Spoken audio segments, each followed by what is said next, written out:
Hello, everybody. This is Dan Liebenson. I am here, as always, with B'nai Lepi for this week's episode of the Oral Talmud. Hey, B'nai. Hey Dan, how are you? I'm good. Yeah, things. I feel like things are going back to normal. I know the calm, the relative calm, right, in the political world is really nice. Yeah, now we can only do something about the pandemic, and you and I are both in Chicago, and we're getting hit with snow every I week. So, know. well, I think the East Coast is even worse. Um, so maybe we should move this operation out to the West Coast. Or my dream is Hawaii. Anybody out there watches this show from Hawaii and would like to have us do the show from there? I Uh, love I and, love that. um, so I just wanted to report that on our Safaria collections, we now have all 41 of our previous episodes, and now I'll be posting the most recent episode as soon as it processes after we do this. So you can go to Safaria. Also, by the way, I was saying Safaria, I changed the name so that it's now alphabetized under O rather than T. So if you go to the Safaria collections list and go to Oral Talmud, you'll find it there. And yeah, and so please spread the word for that, because I think that's a good way for people to to find, to start the show, because the source sheet is right there. So if you're a person who just wants to watch or listen, then you could do it through our website, which is oraltalmud.com. But if you are someone who really likes to read along and actually sort of be looking at the source as we're talking, this is now a really easy way to do it. So it's exciting. I was so excited when you showed me what the source sheets, what the video looked like all together. I thought, oh my goodness, someone could really learn Talmud on their own with the videos, with the text. It's cool. It's a Talmud curriculum that someone could do individually with a chavruta in a synagogue, a school. I'm very excited about this. Okay, well then as again, like last week, we're doing our admin work in public here, but like we should have that conversation, because we should think about ways to really enhance that, and not only for this show, but maybe there are all kinds of ways. And we would love to hear feedback from folks that are watching this and using that. Are there ways that we can do that? Sometimes, to some extent, the technology may not quite be there yet for certain things, but who knows? Because if people have thoughts that we could potentially pass that on to Safaria. And like somebody just shared with us that they were using one of these episodes in a class, and was showing us a certain software where you can kind of like have a video running, and then people can like make comments in different parts of the video. And there's all this technology out there that makes some of the stuff like that you're talking about really start to be possible. That blew my mind. It's called Perusal, which, by the way, I think is a horrible name. They really need a different name for that program, but it's amazing. So the watchers, learners, it's like a live Talmud page that you can create. You make a comment, and then someone else makes a comment about your comment, whether it's a question about what you just heard, and it's really cool.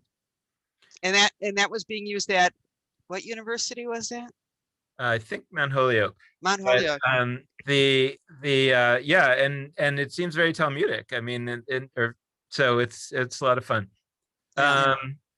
Yeah, so those are some of the recent developments on the back end of the Oral Talmud, and I just want to say that again, just that I think at this stage we're really looking for ideas and feedback from folks that are watching this, because there are a number of things that we can do, and we are now deeply in touch with the folks at Safaria.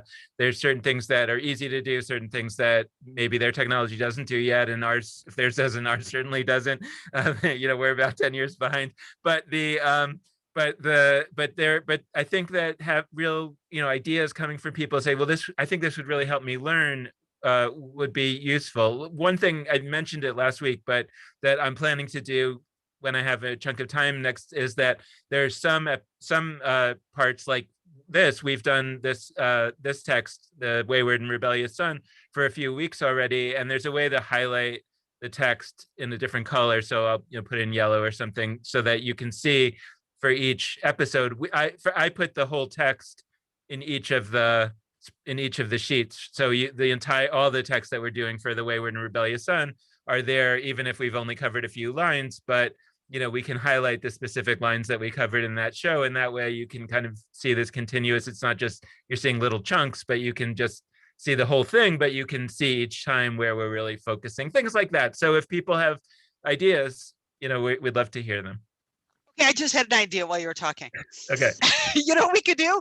We could link from the Oral Talmud text page to the Svara text page, where we have resources up on the Svara website of the text in the original, bracketed out, 1 week at a time, with hint sheets, with extra resources, verse sheets. So people can have resources to learn in the original, to learn in translation, and the video. That's cool. Okay, you're gonna have to show me that. Okay. Again, we probably should be doing this off the show. So this is exciting. So this is the kind of like open-minded feedback that we imagine, and so we'd love to get it from you. So let's jump back into our text. We think that we can finish this text today, which is good because not next week, but I think in 2 weeks we're going to have a guest, and then hopefully some more guests. So it's good to wrap up this long section. And we're really excited about the guests that we have starting to be lined up. So we're not gonna spoil those. Maybe we already did last week, but we might have. Anyway, so let's go back to this text. So we're looking at this idea of the wayward and rebellious son, which, just as a reminder, the Torah says basically should be killed if the parents say that we can't deal with this. There's so much detail there that we've talked about. But then we've been seeing that the Talmud, the Mishnah, and then the Gemara are limiting these cases almost to the point of absurdity, or I would say past the point of absurdity, where it is so rare to be able to have a situation where somebody could possibly be deemed a stubborn or rebellious son, that without saying that we are erasing this category, they're just tacking away at it bit by bit by bit, so that it's almost impossible to imagine a situation remaining where somebody ever could be deemed a stubborn and rebellious son. And the whole point of this is not so much that stubborn and rebellious sons are the most important thing in the world. What we're seeing here, what we're continuing to see here, is that the Talmud, the rabbis, are really replacing the biblical Judaism in all kinds of ways. And sometimes it's easy, sometimes it's harder, but where there are pieces where they really think we shouldn't be doing those things anymore, they're finding all kinds of ways to sort of legislate those out of existence. And then on the flip side, there are things that they're introducing that are really important principles, like saving a life is more important than anything, which we saw a few weeks ago, that they really kind of build up. So there's sometimes building up and sometimes taking things down. You might see them both as the same depending on the situation, but that's the example that we're seeing here. And I think in our conversation today, it's going to be crystal clear how some of that has applicability to things that today's rabbis or today's post-rabbis might want to say, well, yeah, these things that were part of rabbinic Judaism are problematic and not part of the system as we see it going forward.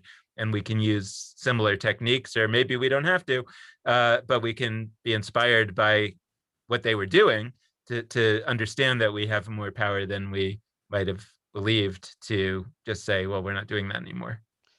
Which I think, in my opinion, from my read of these texts, was their intention all along. The intention of the editor of this book is to create a how-to. I think it's, and I think we've clarified, our work has clarified to me that what they're doing here is not making the case for, in this case, outlawing a Ben Surah Moreh, because probably before they even began in the Mishnah, it was never practiced, but showing you how one could argue this out of existence for the purpose of being able to argue out of existence something that isn't in the past, but is in the present, but needs to be in the past. And I think that was their intent all along, for their colleagues, for their descendants, and certainly all the more so for us. So I mean, let me make it crystal clear, because I was thinking that I would sort of raise this later, but I think I'll raise it now as just an example to kind of let us track with this. But in my mind, I was thinking about two examples of more contemporary times that are analogous in a certain way to the Ben Soer Moreh, the Wayward and Rebellious Son. And the idea, so, okay, so we haven't been stoning anybody for the last 2,000 years in Judaism, but we have been doing other awful things to people.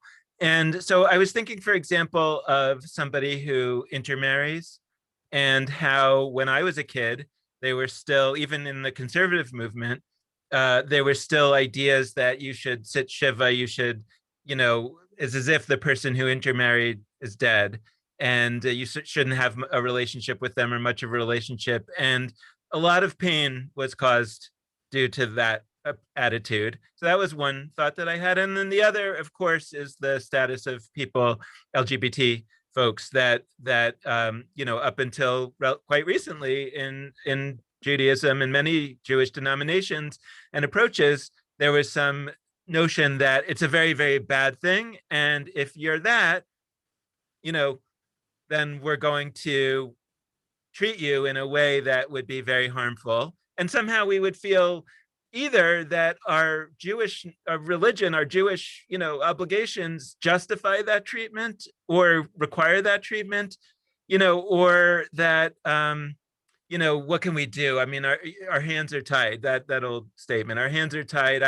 I don't want to be against, just because, I understand it's a sexual orientation. I understand, that it's not a choice for you, but I mean, look, I read it right here. This is what it has to be, and those are those, I think, and maybe we can talk about other categories that are still very, very much alive. Those two, I think, again, in the Orthodox world, they're still very alive. In the rest of the Jewish world, thankfully, I think have become much, much less. Are still around, especially intermarriage, I would say, is still kind of around, even in liberal denominations, that people, and I think that, and I'm not necessarily saying here that people have to have my opinion about it, which is that it's fine, but I do want to put out there that these feel like analogous categories to the Ben Soer Moreh. And what we're seeing in all these weeks that we've been studying this text is that the rabbis didn't take the attitude that our hands are tied. They took the attitude that if we don't think that it's right to treat people this way anymore for these particular supposed infractions, we can reimagine a Judaism that doesn't require that. And right. So absolutely. So I think that those examples will be poignant as we look at some of today's Gemara. I don't know if you want to add to that, or if you have other. Yeah, well, you're just reminding me that I never teach Leviticus, okay, ever, because the line in Leviticus about right, the line in Leviticus that says a man shall not lie with a man. In other words, people are over the years have always said, "Will you teach us about Leviticus? What is the Jewish take on homosexuality?" And I think it's much more powerful to teach what the rabbis have done with the biblical ideas that they've found morally repugnant, and to let people connect the dots, rather than imagine that there's something sui generis about Leviticus and the issue of quote unquote homosexuality. I hope the dots are easy and obvious to connect for people, but I appreciate you connecting them. I don't know, maybe I have less faith in people. I want to bang them over the head with it. Okay, so in the text where we've been, last week we read these two Mishnahs that were showing limitations. That there's the first Mishnah.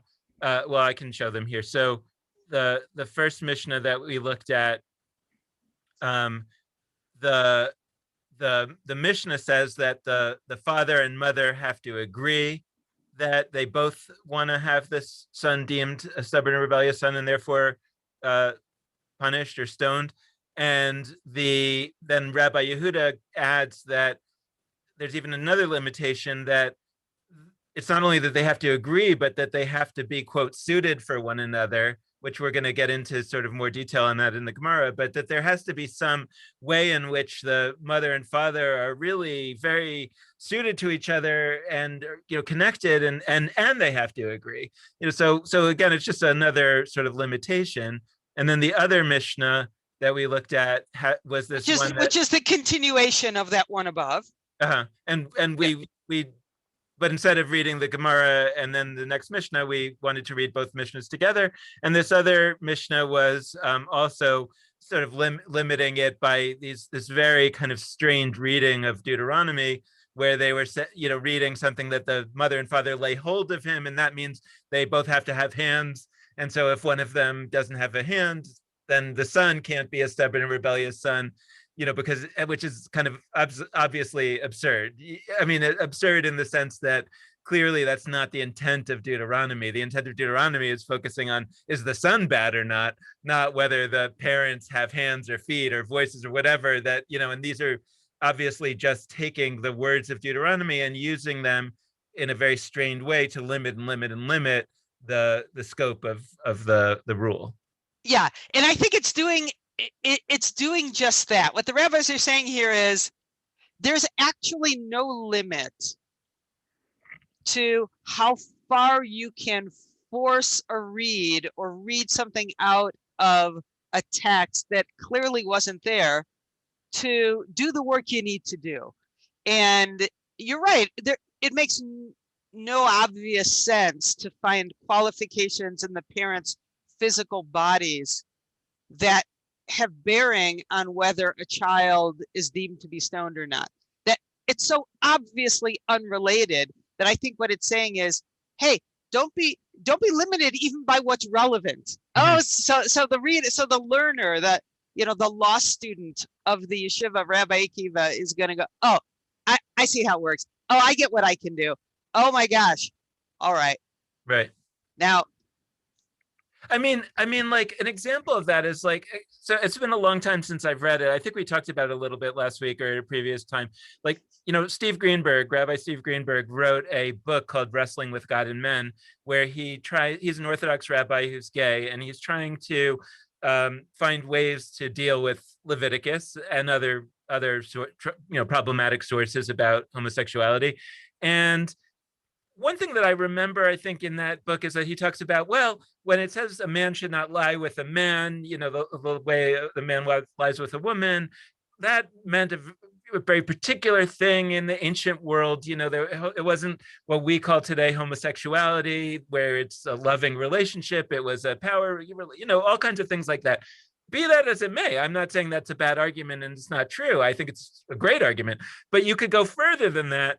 And I think Steve doesn't. And I'm not sure exactly. I haven't prepared that particular, but imagine it's like, well, the verse right before it said, said that something else, said, well, but that's not, that because somebody didn't have hands, or because, a person, let's say a person who doesn't have a foot can't really lie the way that a woman lies, like things like that, right? And you're kind of like, well, it's kind of absurd. It's not obviously what they're trying to get at, but it's obviously a technique that would be very analogous to this. You say, well, lying there, they meant on a bed of straw, and now we lie on a mattress. So it's not, and that's a much less profound argument than what Steve is doing by like researching the ancient world and the kinds of relationships that people had.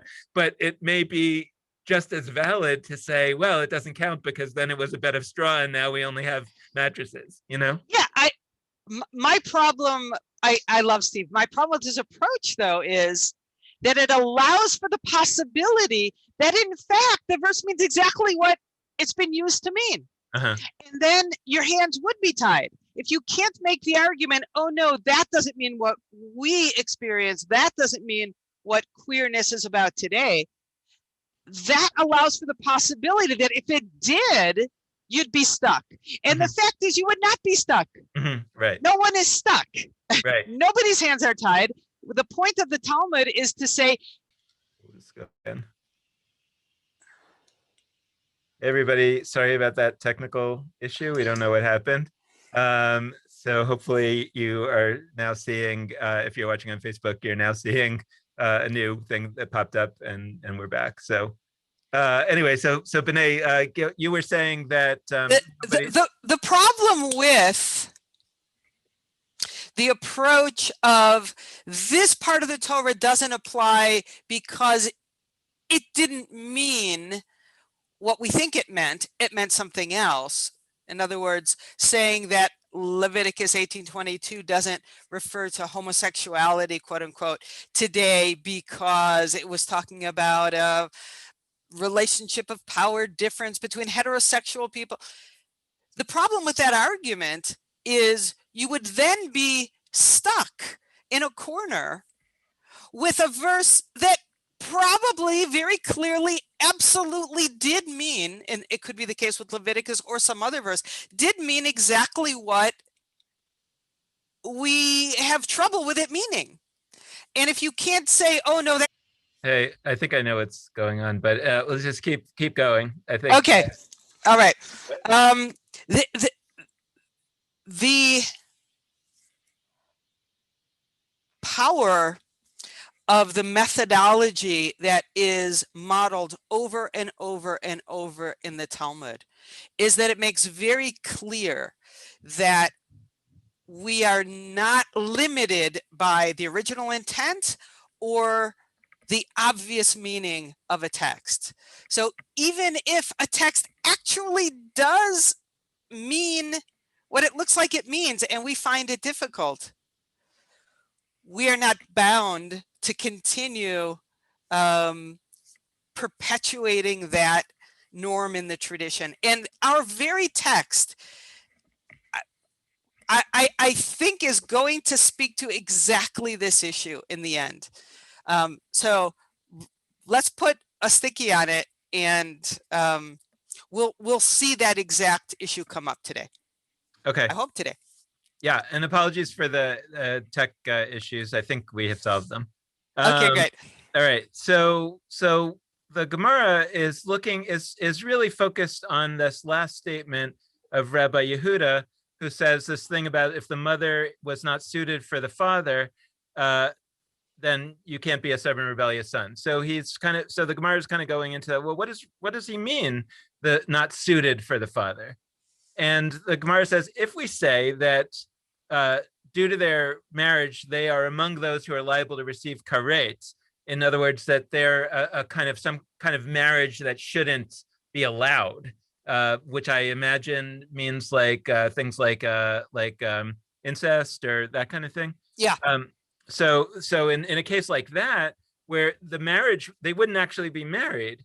And certainly if the union puts them in a kind of a case, an even worse case of, I guess, incest, that they receive the death penalty. So karet is some kind of being cut off from the community, and the death penalty is even worse. And the light and the world to come. The world to come. Divine extirpation, as it were. Okay. So these kind of very sinful marriages, then they're not actually married. So that's the initial attempt to explain this. Right, and then they say, that's what they mean, that they're not suited, they're not actually married, and so maybe that somehow has an effect on the kid, I guess, is kind of what the original thinking is. And the Gemara says, but ultimately his father is still his father and his mother is still his mother, so that can't be what Rabbi Yehuda means. Is that the right way to? Yeah, I agree. And we know that according to Jewish law, the marital status of two people who are halachically permitted to marry one another, in other words, whether they actually are married or not, is immaterial to the halachic status of their child. The bastard, the mamzer, is not a child who is conceived out of wedlock. It's a child conceived from a forbidden union. But nevertheless, in this case, the father is still the father and the mother is still the mother, and those are the two parties involved in bringing the child to the elder, the objection says. So what difference does it make, even if they were not suited in the sense of not being halachically permitted to one another? Okay, fine. Right. So the Talmud, the Gemara goes on to explain, no, so yeah, that wasn't the reason. That wasn't the explanation. The explanation is that rather he's saying, Rabbi Yehuda is saying that the boy's mother must be. I'm sorry. Why take what could be the likely explanation when we can think of a much more ridiculous one? Here, this is the most ridiculous definition of not suited that we can think of. Let's play that one out. So what Rabbi Yehuda is actually saying is that the mother must be identical to the father in several respects, is the commentary. So we're going to go on to see what that identical means, but suited, and what the word that Rabbi Yehuda uses in the Hebrew in the Mishnah is what? Re'uya. Re'uya, like the feminine of ra'ui. Right. So that is, so I would say suited is a pretty good explanation, like appropriate for, Yeah, appropriate that's to. Right. That's right.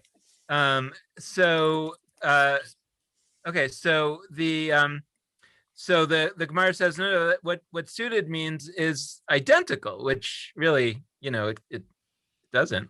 I mean, that's not a great, way to interpret that. It's not like it's a word that could be translated as identical.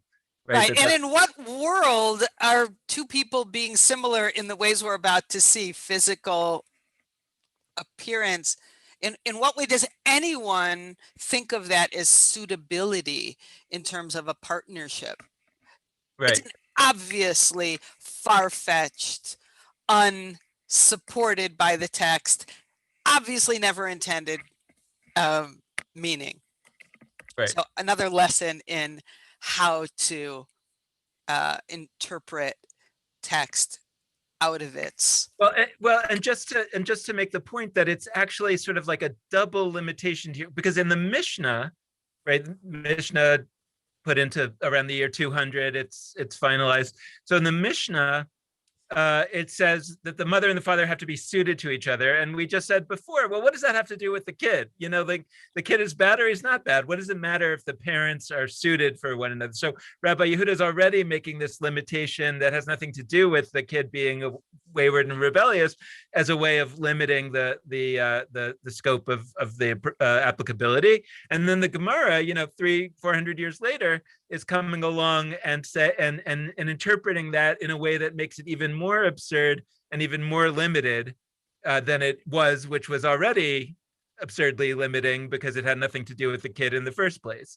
right? So, what you're making me think of is probably when Rabbi Yehuda at the time of the Mishnah said the parents have to be suited to one another.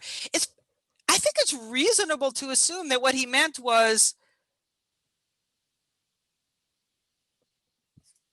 they have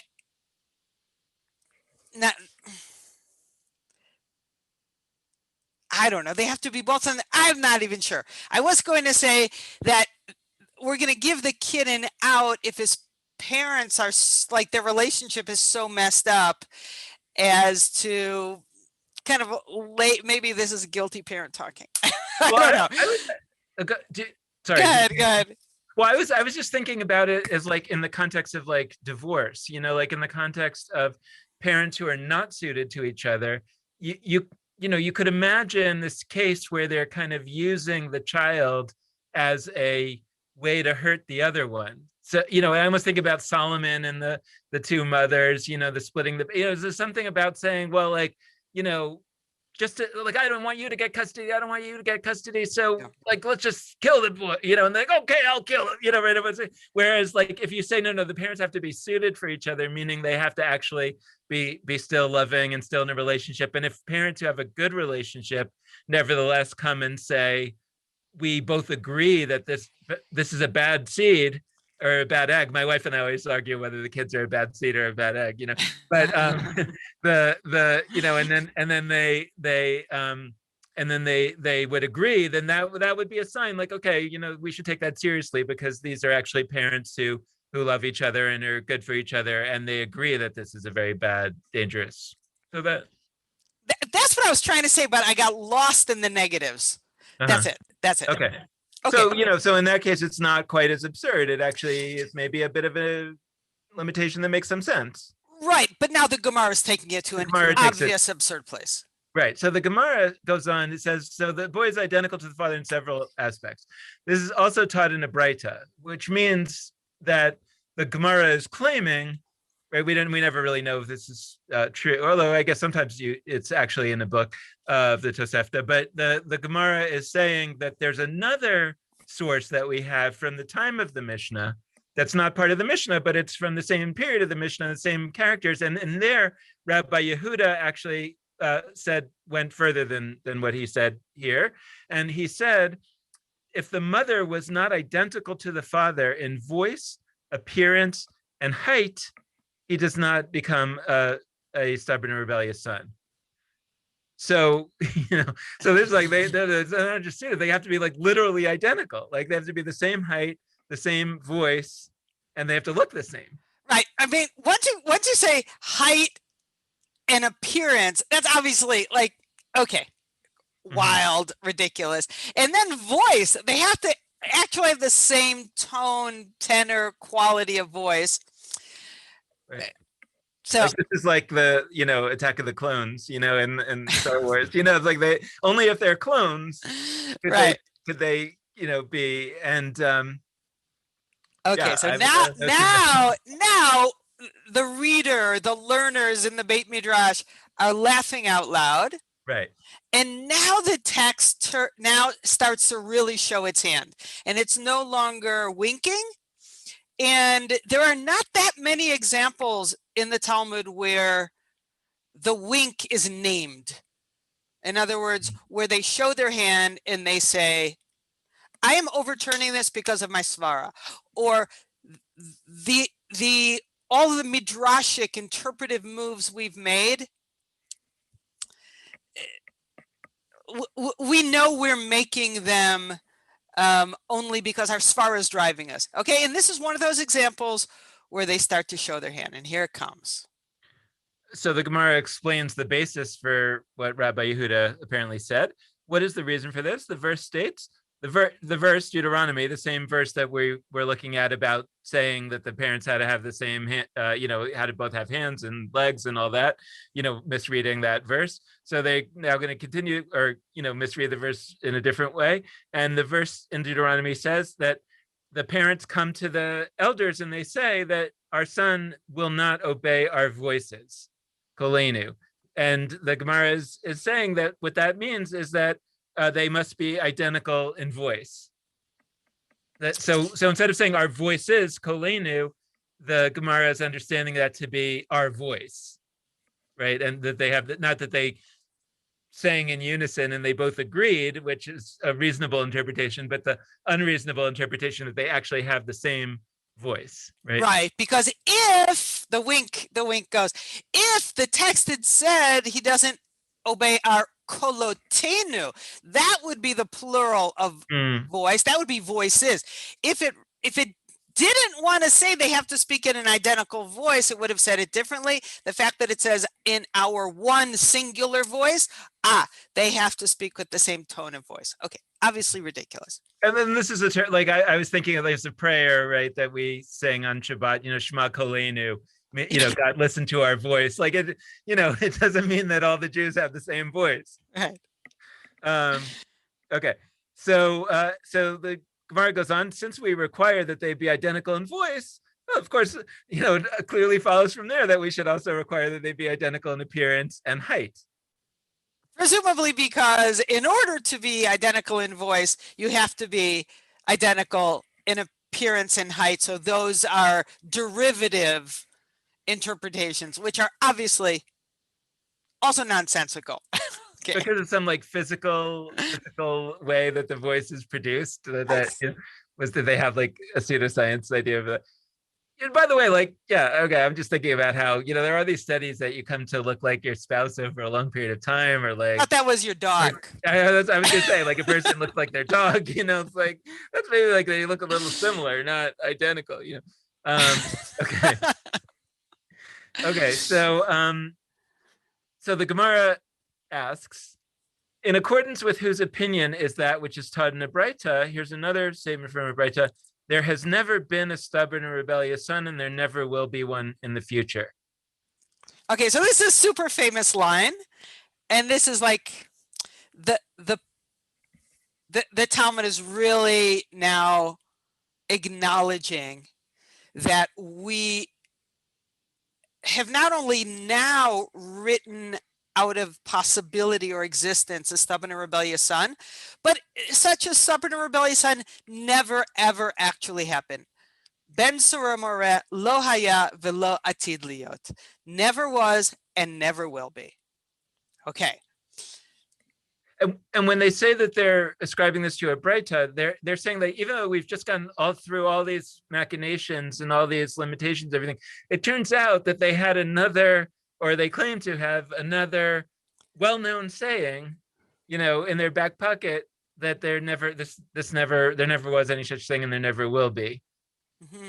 They could have just brought that, much earlier. Yeah, but they needed to do the how-to. Uh-huh. But I think this move is really important. But put the text back, because where it's going to go next, I think, is even a more radical move by the tradition than the tradition acknowledging that it's not only the boys who meet the ridiculous requirements that we just laid out who will never be deemed a ben surah moreh. Nobody, no matter what requirements they fulfill or not fulfill, will ever be deemed one. So all of these requirements are immaterial, nor has such a child ever been so deemed or stoned. Mm-hmm.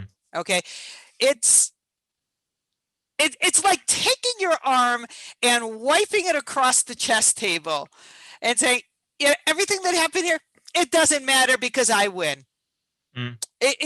None of the moves matter. None of the rules matter. We really mean to wipe this category out of existence, and regardless of one's adherence to these, or fulfillment of these evidentiary requirements, nobody will ever, velo atid liot, will ever be a ben surah moreh, and none ever was. I think it's the "and none ever was" is actually the place that motivates the next piece of text. Because while there's a certain beauty in saying, no, there never was and there never will be, I think that the rabbis recognize the danger in saying never was and never will be. Never was and never will be is beautiful, and it's a broad statement of what we're about and what we will always be about, but it erases a history, and that's what I think is important. Mm. So the Gemara is asking whose opinion is that statement meant to accord with? And they go on and ask, and why was the passage relating to stubborn rebellious son written in the Torah? Like, if this never was and never will be, then why does it say this in the Torah? And I guess what they're saying is that this Breita goes on and explain and says, again, they're asking whose opinion is this whole set of statements that this never was and never will be, and why was it written in the Torah? So that you may expound and receive a reward. So that it was somebody's opinion is that it was written in the Torah simply to allow you to go through this process of figuring out how not to do it, so that you would be rewarded for it. Is that how you read it? Yeah, I sort of skipped over this move. This move is stunning, and I think is the point, is it like a fulcrum for, I don't know, it's the point after which the tradition will never be the same again, and has never been the same. What it's saying here is, gosh, if that's so, that there never will be a ben surah moreh, and there never was one, well, then why did God put in the Torah that there is such a person and such a person should be stoned? And the rabbi's answer to that is, so that you will look at that verse in the Torah, and what I see them saying is, and interpret it out of existence. Not just interpret it out of existence. And that's what you get the gold star for. That's what God wants you to do. Mm. But what's fascinating about this move is that it changes the Torah from the manual for how to behave according to God's will into an unreliable manual for knowing what God wants of me. And it turns what's right and what's wrong into a Where's Waldo, essentially. Because if God put that in the Torah so that I would find it, feel morally disgusted by it, and write it out of existence, that means God must have done the same thing with other pieces in the Torah. And we're about to see there are several examples. And now every line I read in the Torah, I cannot take at face value, completely shifting my relationship with God in the tradition. I'm no longer sort of a passive recipient of, how do I know what to do? Just read it, follow this, and you'll be good to go. No, I'm no longer good to go. Now I know that God wants me to read each line and go, is this what God wants me to do? Or is this what God wants me to absolutely not do and write out of existence for my children and the future generations? That's enormous. Now, every one of us is essentially a rabbi whose job it is to drosh v'kabel schar, to read and decide, is this what I should do? Or is this what God put here as a kind of moral, not trap exactly, but opportunity and responsibility to say, no, this is what I'm not going to do. And the reward is becoming the kind of human being that it takes to do that. And the world we build from that stance. Sorry.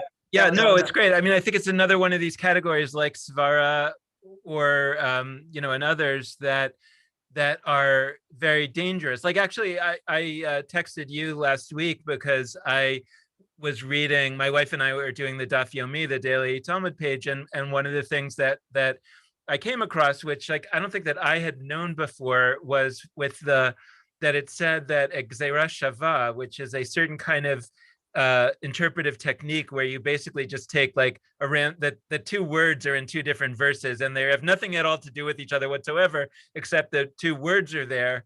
The same word is in this verse and the same word is in that verse, and you can somehow derive some principle based on the fact that the same word was in two completely different verses, right? Right. That's something that applies to the context where the word appeared at one time must therefore also equally apply in the other context. Right. And even though from a sort of like normal, straightforward reading, they have zero to do with each other.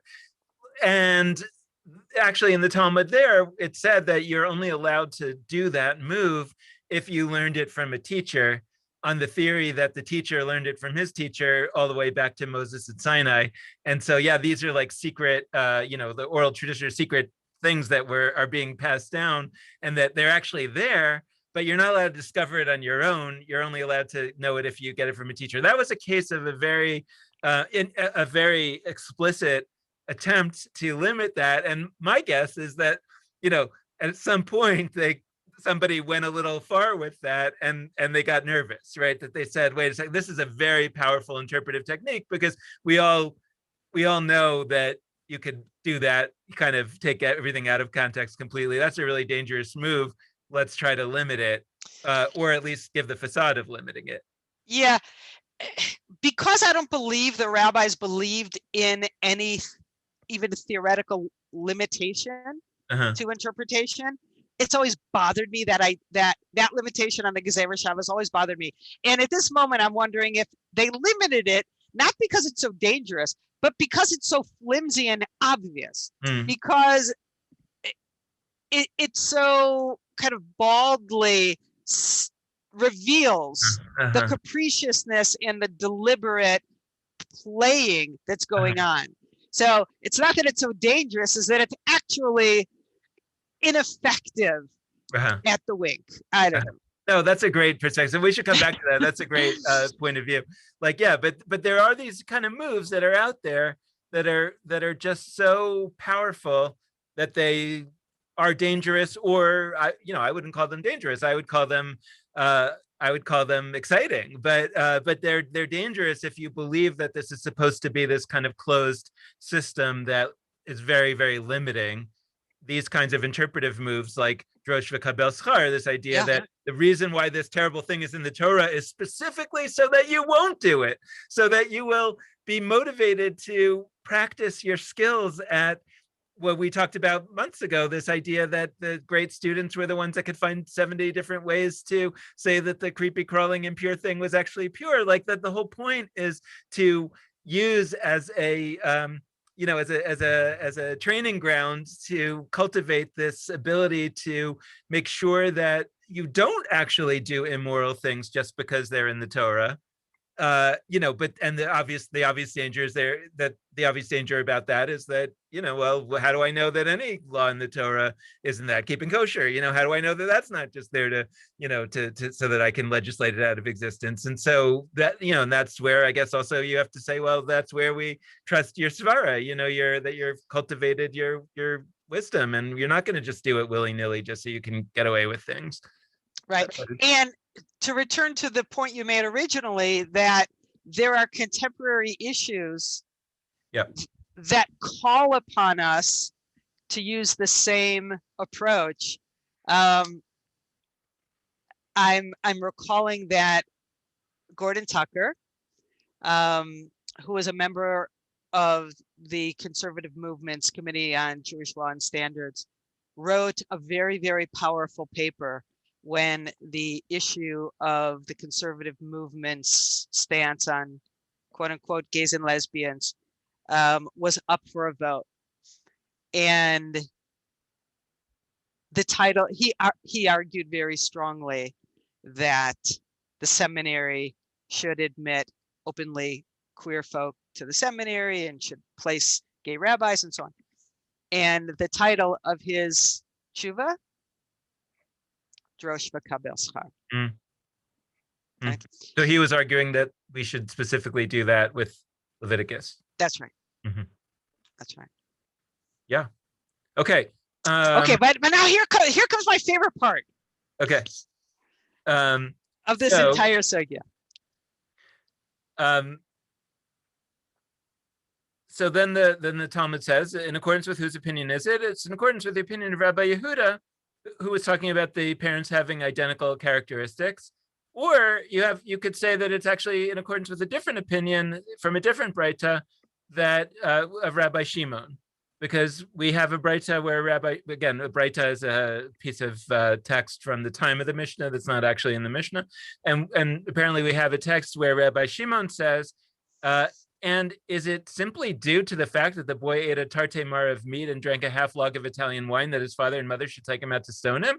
So that goes back to one of the limitations that we had, that he can only be a stubborn rebellious son if he met this crazy limitation of having a certain amount of meat and a certain amount of wine. And that seems, Rabbi Shimon here seems to be saying, like, that seems kind of absurd. Like you're gonna execute somebody just because he happened to eat the right kind of meat and the right kind of wine. I mean, and he goes on and he says, no, rather there has never been a stubborn and rebellious son, and there never will be one in the future. And why was this written in the Torah? So you may expound and receive a reward. Okay, so the text is now, this isn't the part I was so excited about, this part coming up. But in any case, this is the part where, again, they're trying to connect the dots for you, that these outrageous requirements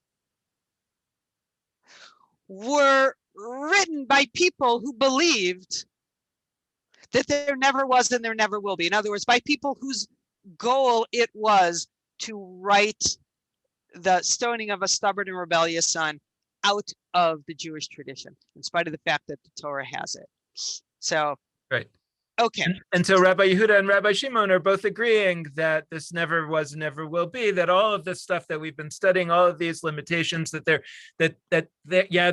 like potential limitations, but the point of all of them was exactly what we've been saying, which is to demonstrate to you that this has never actually existed, and if it's never actually existed, why is it in the Torah? So that you will interpret and receive a reward for your brilliant interpretations, and then write it out of existence. Write it out of existence. And the text could end here, and it would be glorious, right? Drosh v'kabel schar, never was and never will be. You find something that that really morally violates what you think any reasonable God could want, your job is to write that out of existence and play the never was and never will be card, right? No, it doesn't. There's, there aren't these requirements. It's never existed, which is a stronger argument on its face than we're not going to do this anymore. No, it's not just that we're not going to do it anymore. We never did it. So don't think that I'm playing fast and loose with the Torah. There was nothing to play fast and loose with. It never was done, and it never will be done. Never will be done, and it never was done. So it's not like I'm doing something radical here. Fine. That could have been the end, and that would have been powerful and interesting. And we could have taken that approach with everything that we see in the Torah that violates us, that we don't want to be part of the future. Okay, now comes Rabbi Yonatan. And then comes in the voice of Rabbi Yonatan, who says, no, that's not right, that this never was and never will be. I saw one. And I even sat on his grave. Yeah. So Rabbi Yonatan is saying, wait a minute, stop this BS with never was and never will be. There absolutely was. Okay, let's get real, folks. There was a stubborn and rebellious son who was stoned. I know that with my life because I sat on that child's grave. I know it as a fact. Now, you have to know that Rabbi Yonatan was a Kohen. Okay, and what that means is, and everyone who reads this text is presumed to know that a Kohen is not permitted into a cemetery. Okay, they're not permitted to come that close to dead bodies, which transmit impurity. But there's an exception to that law for Kohanim, and that's for their own family. In other words, for their 7 relations: father, mother, sister, brother, husband, wife, child. So if this child whose grave Rabbi Yonatan is sitting on was a stubborn and rebellious son, as he says he was, it had to have been his own child. Could conceivably have been his brother. My sense is it was his child. The child that he brought to the elders of the town to be stoned, and he did just what the tradition told him to do. And he's saying, I did what you told me to do. I did what God told me. I followed the law, and my kid is dead. So don't tell me this never happened. And what do you know what I mean? There's something very violent about wiping out the abuses that the tradition perpetrated on us in the past. Don't forget the violence that happened and that can happen if you forget what was done. I don't know. That for me, this moment is just, it's heartbreaking. I also imagine him saying, what do you mean we're not supposed to do this, right? What do you mean? Then we were now, I don't know. Well, no, and that's where, like, I think about it, for me, being so far from the reality of a stubborn and rebellious son, or any son that you would stone, any person that you would stone. And by the way, in the Daily Talmud page the other day, there was something about like how to execute somebody, and in a merciful way, that to pour like burning lead down their throat. My wife couldn't get over that. She was like, that's a merciful way to execute people. We're so far from any of that it's poignant, and yet it sort of still feels like a story. But when I think about, let's say that Gordon Tucker was at the rabbinical meeting where he's presenting this analysis of Leviticus and saying, and that's why we shouldn't cut off our children who are gay, and we never did. It was never the law to do that. And some rabbis sitting there saying, but but I did do that, and I did it not because I wanted to. It was the last thing I wanted to do, is because, by the way, like I know rabbis who have done, like for example, cut off relatives that have intermarried, or refused to attend a wedding of somebody who's intermarried, which is a much less horrible thing than cutting them off from your life, but it's still very painful.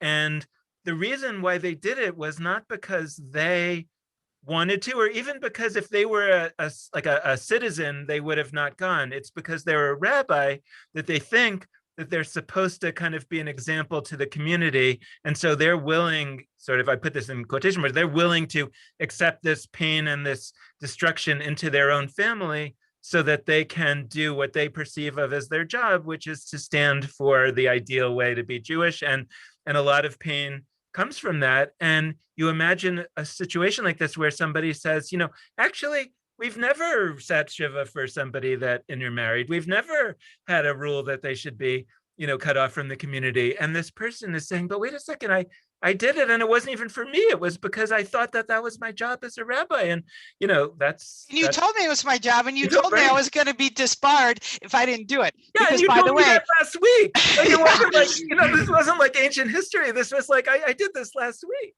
yeah. And now you're telling me it never was and it never will be, and it's only there so that we would interpret it and get a reward. It's, very tragic. And I think it's so poignant that the editor puts in the Rabbi Yonatan story. And it's not just for the stubborn, rebellious son. We're going to see two other examples of other things that the rabbis wrote out of existence and stuck the very powerful but also dangerous label of, oh, that never was and never will be. Oh, that never was and never. And again, every time Rabbi Yonatan stands up and he says, wait a minute, that city, that idolatrous city that, right, you told us we weren't supposed to destroy and kill all the, I sat on the ruins of that city, and so on and so forth. And I just think it's an ingenious move by the Stama to say, I'm not sure what a better term is than whitewash, but don't forget the history. Don't forget the violence of the history.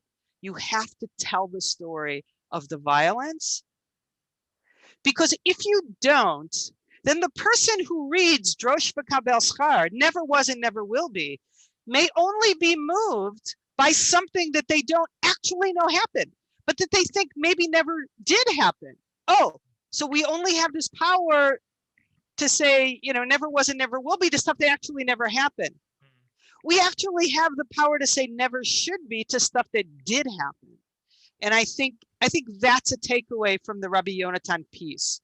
It's, yeah. So your take is that these ideas of never was and never will be are actually from Brightot, so meaning they're older traditions, texts or traditions.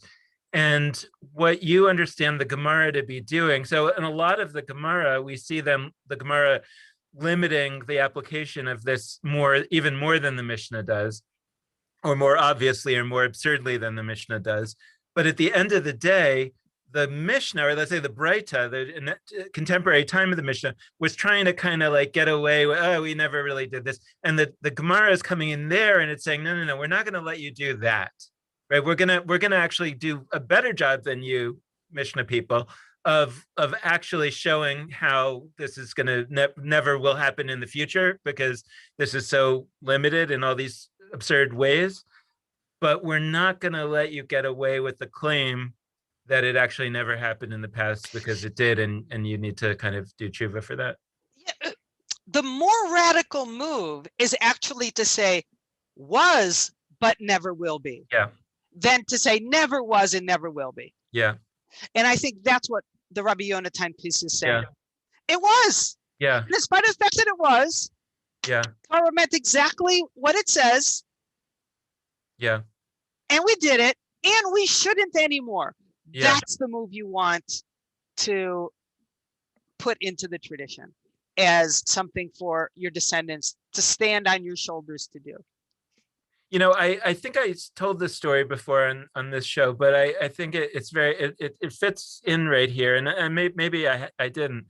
when I was a law professor, I was actually teaching at a Catholic law school, and one of my colleagues was a Catholic canon lawyer, and he, had come up with this reasoning for or I don't think it was just him. I think there was a school that had this new reasoning for having an annulment, which would, allow a lot of people to get out of bad marriages, which was basically like if your spouse had an affair, that means that he wasn't really the person you believed him to be when you got married, and therefore the contract wasn't, it was like, I think I probably told the story back when we were talking about like contracts under duress or different excuses for contracts, because in this particular case, it's like, well, since you didn't actually know who you were marrying, so you didn't really marry them.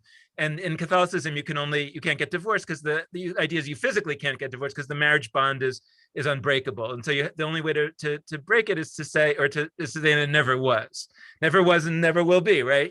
And so he came up with this argument that said this is called a mistake, which is often a way to get out of a contract, a mistake as to the quality of the person. And from now on, you can get an annulment. I mean, I don't know if this is widely accepted in Catholicism, but at least in his argument, it was like from now on, you would be able to get an annulment if it turns out that your spouse had an affair, because that would mean by definition that it was a mistake as to the quality of the person. And I said to him, that sounds wonderful. I'm very happy for people to be able to get out of a bad marriage. And, I'm not going to opine about the Catholic, rules. I don't know. But I said to him, but it strikes me as kind of tragic also, because it feels to me like what you're saying is that for the last 2,000 years, there have been people that have been stuck in bad marriages, and it turns out that they actually were never married, and they could have had an annulment, and that just feels very sad. And I don't think he wasn't that excited about my take, and I don't, and I don't think I meant this at the time, but now on reflection from this conversation, like I'm thinking like, actually, that's the tragedy that we're talking about. Like it did happen for 2,000 years. There were people, women generally, trapped in bad marriages with a cheating spouse. And that is horrible and sad. And it was a result of the way that the law was understood. And we can't erase that, but we're never going to do it again. It's not that it was the result of the way the law was understood. It was a result of the lack of license or sense that the right thing to do, that what God really wants us to do is to no longer do that, is to interpret it differently, to interpret it out of existence. Yeah. All right. Well, I'm looking forward to more of these Drush and Kabelstar episodes and seeing how that works. And it's another arrow in our quiver, I guess. Yeah. So we'll end there, and we'll pick it up again next week with a new piece of text. Great. All Thanks, right. Dan. Bye. Bye.